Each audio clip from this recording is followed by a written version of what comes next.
श्राद्ध पक्ष में अपने पितरों का श्राद्ध करना, उनके प्रति श्रद्धा अर्पित करना, इससे क्या होता है? हमारे परिवार के पूर्वज जब प्रस्थान कर जाते हैं तो प्रस्थान करने के बाद जब ठाकुर जी के सन्मुख वे पहुंचते हैं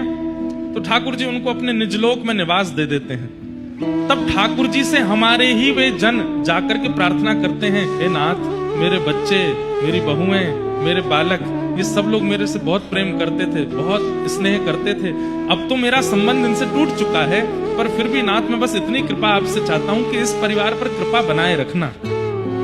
हमारे पितृ जाकर के ठाकुर जी से हमारी प्रार्थना करते हैं कि आप इन पर कृपा बनाए रखना ठाकुर जी। ठाकुर जी कहते हैं, अच्छा तुम इतनी इनकी जो है जैक लगा रहे हो तो अपने परिवार के लोगों की, देखते हैं श्राद्ध पक्ष में तुम्हारा श्राद्ध ये लोग कैसे करेंगे। तो जब उसकी श्राद्ध तिथि आती है हमारे पितृ की, और उस दिन जब परिवारी जन कुछ भी विशेष नहीं करते और बिल्कुल अश्रद्धा पूर्वक करते हैं,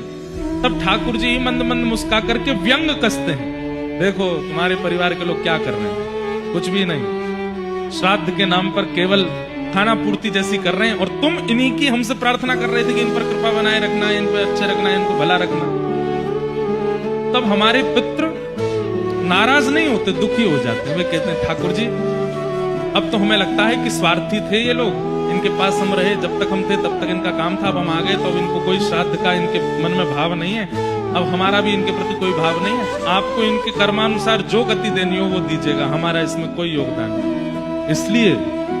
श्राद्ध पक्ष में हमारे यहाँ आज्ञा की गई कि अपने पितरों का, पूर्वजों का स्मरण किया।